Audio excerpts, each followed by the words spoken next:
हे दोस्तों, आपने share market के बारे में तो ज़रूर सुना होगा और शायद आप शेयर मार्केट में अपना पैसा इन्वेस्ट भी करते हो।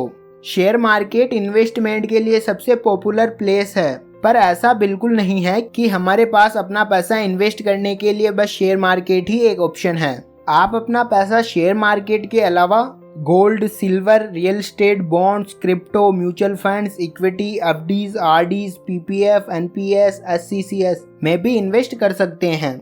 फ्रेंड्स, पर क्या सिर्फ पैसा इन्वेस्ट करना ही जरूरी है? नहीं, यह भी जरूरी है कि आपका पैसा सही तरीके से इन्वेस्ट हुआ हो, तभी वह सही से रिटर्न दे पाएगा। क्योंकि हमें सिर्फ उसी काम में सफलता मिलती है जिस काम को हमने सही तरीके से किया हो। आज हम जानेंगे इन्वेस्टमेंट रिलेटेड 8 ऐसे रूल्स जो आपको इन्वेस्टमेंट करते हुए हमेशा ध्यान रखने चाहिए। तो अब बिना किसी डिले के टॉपिक पर आते हैं। First rule, 50-30-20 rule. अगर आप एक लॉन्ग टर्म इन्वेस्टर बनना चाहते हैं तो आपको 50-30-20 रूल फॉलो करना चाहिए।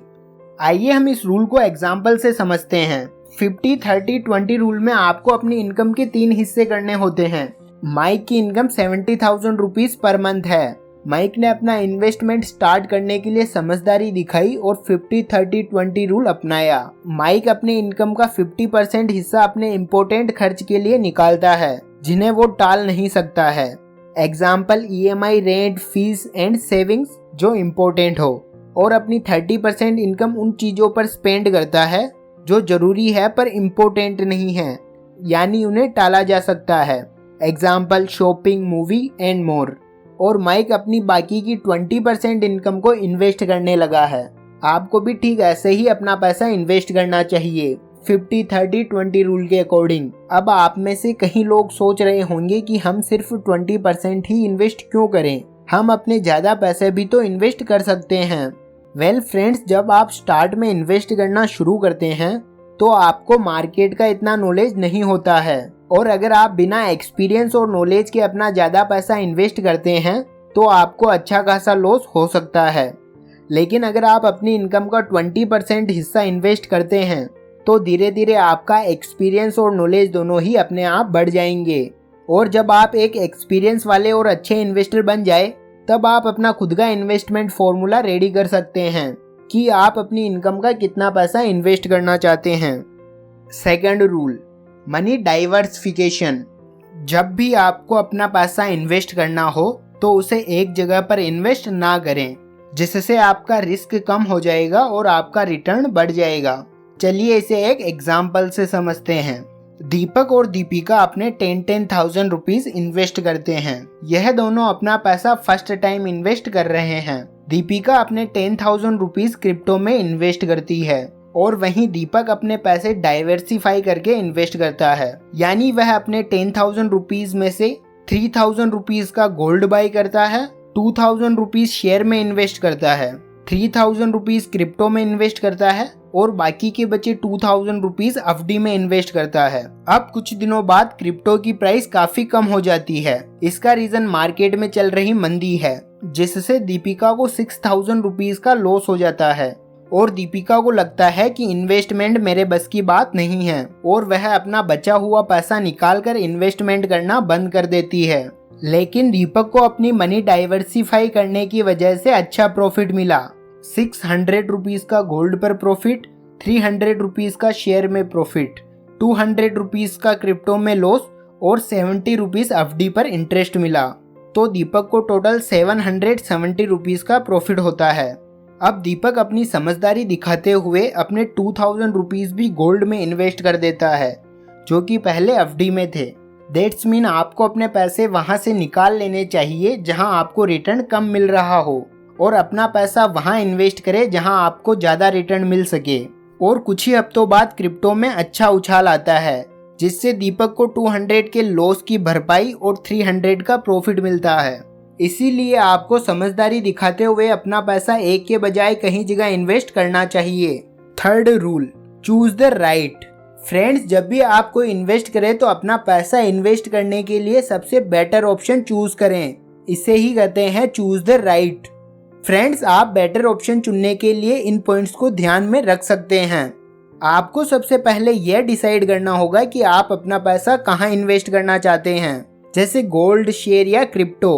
अगर आप किसी कंपनी के शेयर बाय करना चाहते हैं तो उस कंपनी का management, competitive advantage, industry analyse, evaluation, balance sheet, previous performance of share, company annual and quarterly report जरूर चेक कर लें, जिससे आप अपना रिस्क काफी हद तक कम कर लेंगे। एंड ऐसा करने से आपको कंपनी के बारे में जानकारी मिलेगी और आपको पता चलेगा कि आपको इस कंपनी में इन्वेस्ट करना चाहिए या नहीं। Fourth rule, invest in long term.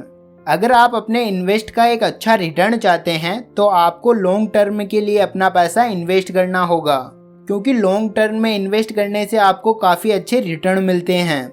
जिसके कुछ एग्जाम्पल, 1 जनवरी 1999 को हैंगवेल इंडिया लिमिटेड के एक शेयर की प्राइस 93 रुपीज़ थी और अभी प्रेजेंट टाइम में हैंगवेल इंडिया लिमिटेड के एक शेयर की प्राइस है 50,000 रुपीज़, यानी लगभग 45,000% रिटर्न इस कंपनी ने पिछले 22 ईयर्स में दिया है।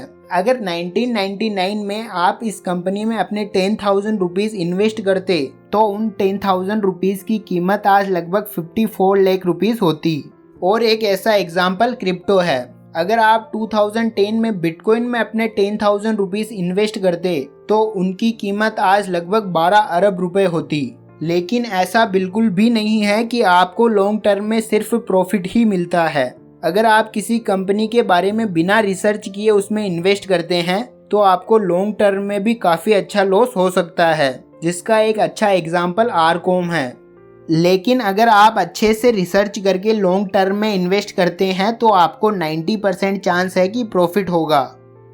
Fifth rule, B patience. यह एक आम बात है कि मार्केट में उतार चढ़ाव आते रहते हैं, जिससे कई बार आपको कम रिटर्न या आपका इन्वेस्टमेंट लॉस में चल रहा होता है।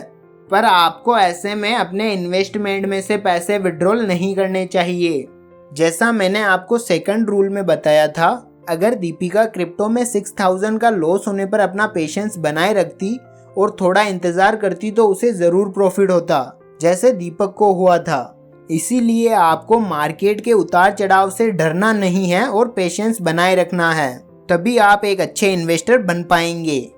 Sixth rule, analyse your investment. कई बार आप अपने पैसे इन्वेस्ट कर कर बस उन्हें छोड़ देते हैं, पर यह आपके लिए नुकसानदायक साबित हो सकता है। आपको अपने इन्वेस्टमेंट को टाइम टाइम पर एनालाइज करते रहना चाहिए और उन इन्वेस्टमेंट्स को स्विच करना चाहिए जिनमें आपको कम रिटर्न मिला हो। आपको टाइमली एनालाइज से यह पता चलेगा कि आपको कितना प्रॉफिट हुआ है और आप उस प्रॉफिट को वापस री इन्वेस्ट भी कर सकते हैं या फिर अपने यूज के लिए भी विड्रॉल कर सकते हैं। लेकिन अगर आप अपने इन्वेस्टमेंट का एनालाइज नहीं करते हैं तो आपको कई बार भारी लॉस हो जाता है। Seventh rule, learn from your mistakes.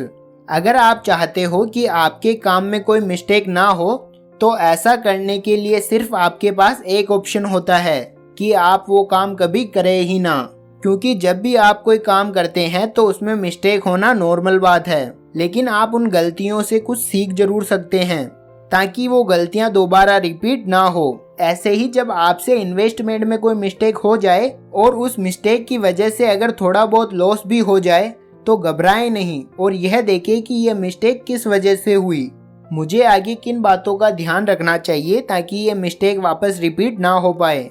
और कभी भी बड़ा रिस्क लेकर अपने लॉस की भरपाई करने के बारे में ना सोचें।